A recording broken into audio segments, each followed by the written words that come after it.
বলেছি না, সবাই কেমন আছেন? আশা করি মহান আল্লাহ তাআলার রহমতে সবাই অনেক বেশি ভালো আছে। আলহামদুলিল্লাহ ভালো আছে। যে ঘটনাটা আপনাদের কাছে শেয়ার করবো, সেই ঘটনাটা আপনাদের কাছে ঘটনাটা পড়ে শোনাচ্ছি। এই ঘটনাটা আমাদেরকে পাঠিয়েছেন আসিফ ভাই। যেভাবে লিখেছেন আমি সেভাবে বলার চেষ্টা করতেছি। বলছেন যিনি লিখেছেন তিনি।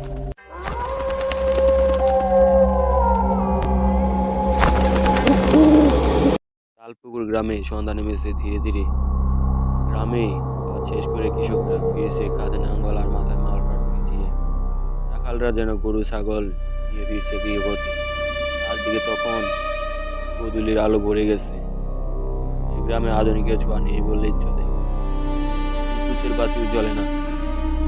সন্ধ্যার পর গ্রাম ভরে যায় কেবলমাত্র কেরোসিনের আলো আর ঝিঝি পোকার ডাকে। এই গ্রামের জন্মের সমীকরণে পড়াশোনায় ছোটবেলায় ভালোই ছিলাম, এজন্য এখন চাকরির কারণে দূরে থাকতে হয়।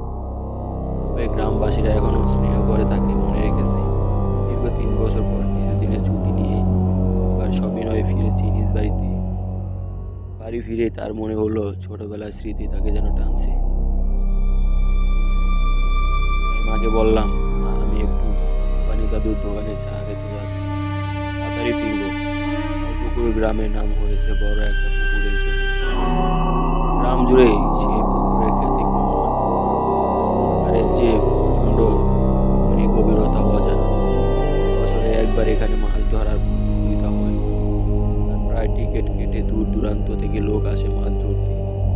পুকুরটা ঠিক বুকেই রয়েছে অবানি দাদুর চায়ের দোকান।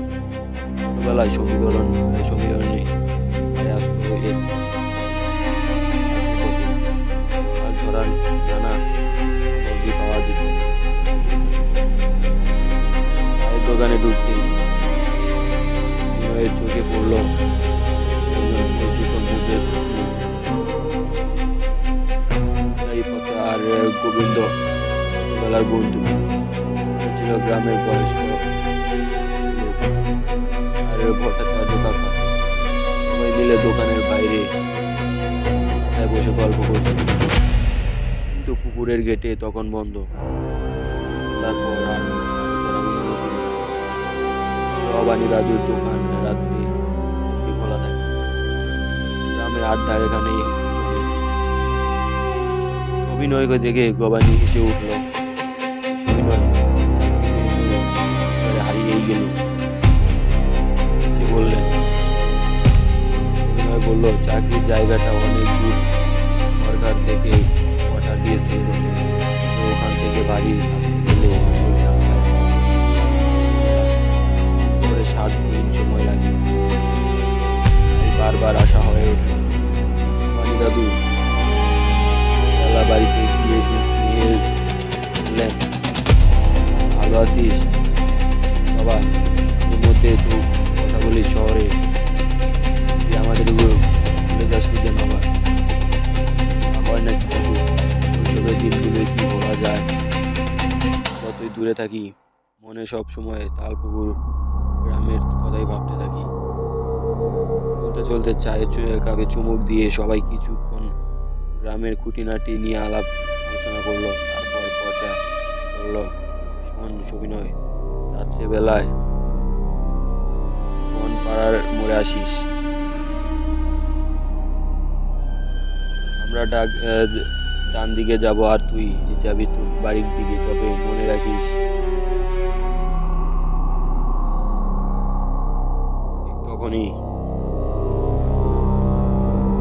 ঠিক তখনই তোদের বাড়ি যাওয়ার পথে কালীখোলার যে মাঠে আছে, ওটা কিন্তু এখন আর ভালো জায়গা নেই।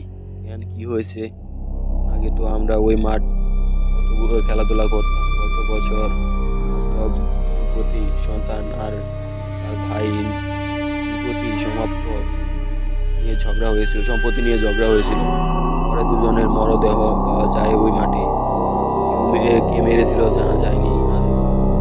তারপর থেকে অনেকেই বলেছে রাতে নাকি শব্দ শোনা যায়। কেউ কেউ দেখেছে মুন্ডবিহীন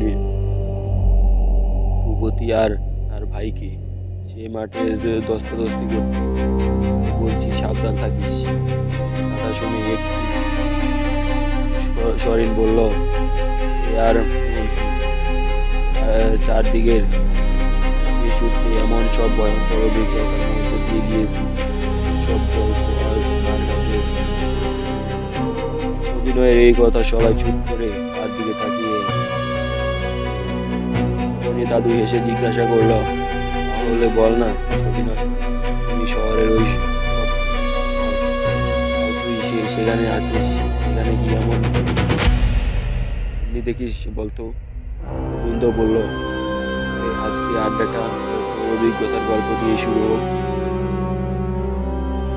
অভিনয়ে একটা চুমুক দিল, সেখানে বাইরের পুকুরে কালো জলের দিকে তাকিয়ে মুখ খুলল, ধীরে ধীরে বলতে শুরু করলো।